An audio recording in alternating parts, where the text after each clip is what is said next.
Hello? Okay, this works. Okay, this works, yeah? Cool. We're Builders Club. We're a creative studio based in East London.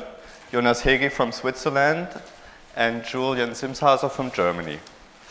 And tonight we would like to talk about Robert Rushkin, an artist we met last year, and we were really fascinated about his work. So we ended up doing a documentary about him.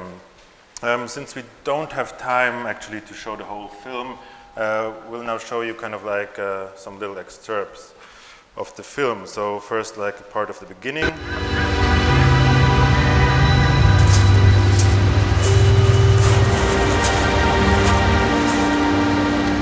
I believe so much is perception, but then perception is created and twisted so quickly.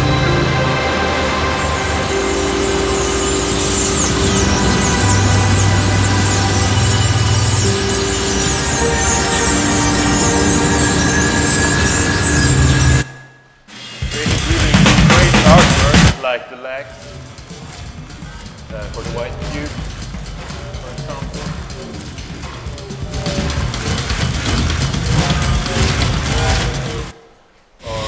Body, which was shown in the Hayward Gallery.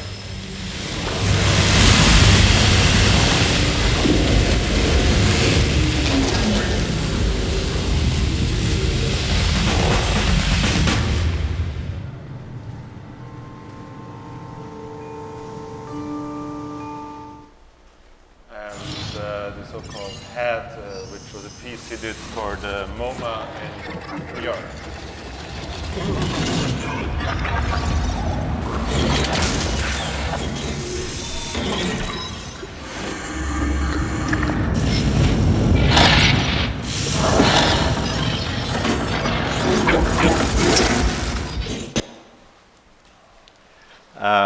So the truth is, this documentary about the artist and the artworks, they're all made up, and we come up with this idea, and we casted the artist, Robert, and we scripted what he says in the documentary, and we came up with all the ideas of the artworks in the documentary, and did 3D animations of it, so it looks really real.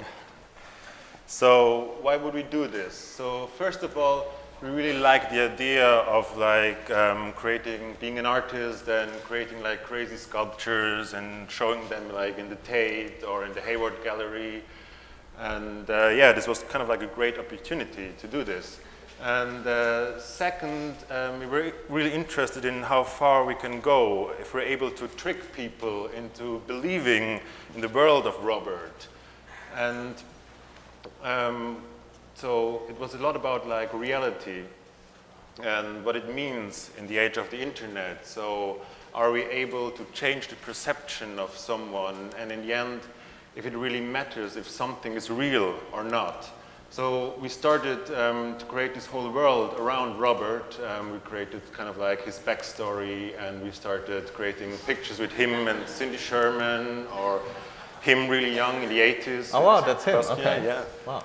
Yeah, and a lot of like posters for exhibitions and the actual artworks, obviously. And we also created a really nice website. This is his website. Yeah, and there are like a lot of really famous people talking about him. Hans Obrist, for example. Hans, okay.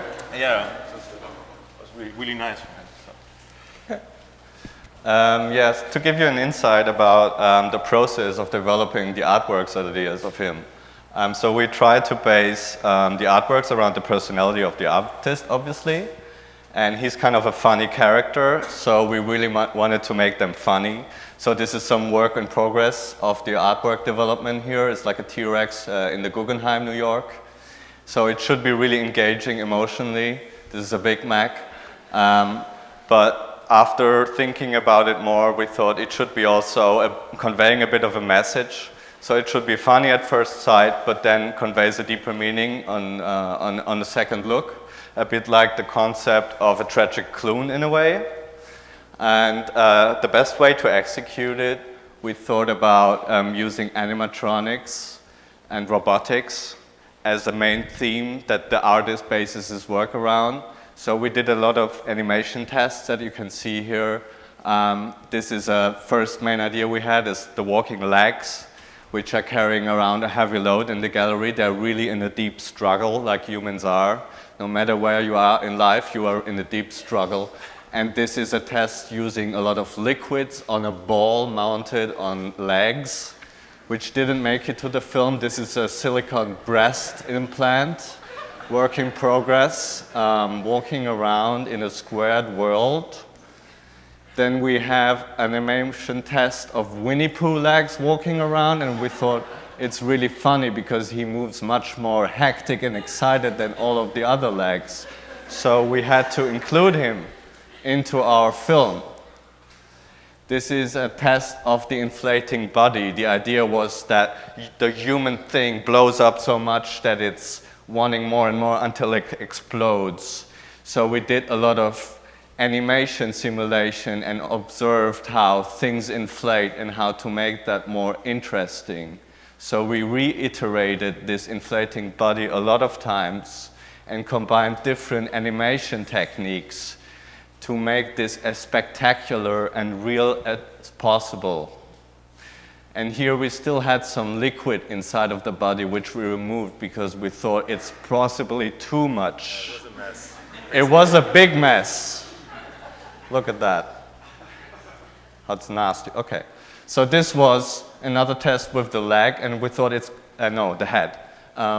We thought it's interesting because there's a lot of discourse at the moment about AI and how we produce artificial life, but it's not really working yet. So that's exactly what our artist tries to do as well. He creates these crazy heads. This is a Batman head, and here is an arrangement of test heads in the space, which didn't make it to the film either. And this is an animation test of a head. Another one. Yeah, but the biggest challenge was, in a way, to make it as real as possible and as plausible as possible. So we didn't want to go too much over the top with what he does because we wanted the people to believe that this has been made actually. So this is a visualization test of a this is actually a photograph of the gallery, right? This is the white cube. This is the photograph of the white cube, and this is a 3D render of the white cube that we built. Yeah, we spent a lot of time on this. A lot of time on the texture of the floor and like all this kind of stuff. So, and while we were spending a lot of time of doing all of this, we also kind of were reading and watching a lot of like interviews with actual artists to figure out kind of what kind of questions we should ask Robert in the film, because like we had to kind of like tell the whole story of Robert through his answers, and it had to be like a pretty good mixture between kind of like serious information about his backstory, about his work, and kind of like a lot of like funny parts to make it kind of entertaining. And yeah, we were really happy to have found Sid Hunt, our actor, a great actor, because he kind of like brought the right amount of craziness to the set. So after we shot one day at Robert's studio, and we shot one day in the morning at the coast, which was freezing, and went back to the studio for a couple of months, editing and finalizing everything, and then it was kind of done in a way. Yeah, and then we premiered the film at Resonate Festival for Digital Arts in Belgrade, gratefully shown to a huge audience in the cinema lecture theater of the festival. And I was really worried that the reaction wasn't really loud. I think mostly because people were confused if they should believe or not. And one guy came to me after the screening and said he really liked the film, and I asked him, "Do you know the artist?" And he was like, "Yeah, I know him." And I knew he was lying though. Like, he just wanted to be looked at as he would have known. But so, yeah. I mean, so, and after Resonate, we were like really curious, kind of like how the internet would react to the whole film. So we were really happy that after a month, like Google image search showed us this kind of like filled with Robert Rushkin, and he became more and more real. And one of the best things was that a lot of people started to play along. It's kind of like this guy saw his installation at the Boros collection in Berlin. this guy saw an installation at the Documenta in Kassel. Must have been really great, I guess. And it was really nice. And some people obviously were really confused. So a lot kind of like started researching about Robert, and a lot of them were kind of like, sure, the artworks weren't real, but the artist is real. And so there was a lot of confusion going on, which was perfect because it was exactly what we wanted. And some really figured it all out and found the actor and found the fake photos. He must have done a Google image recognition search with a screenshot of the film and then found out that is actually this guy in the casting call. Yeah, total. But we're really happy.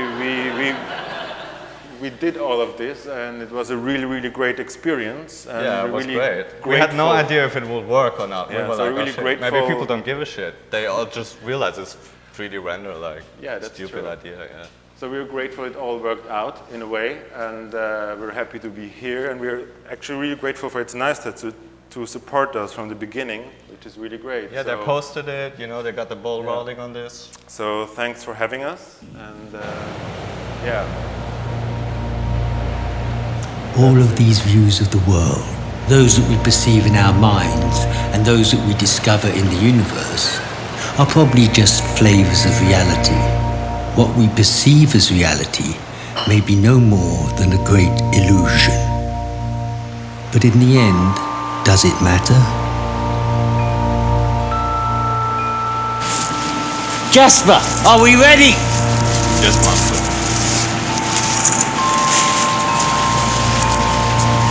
Okay, let's do it.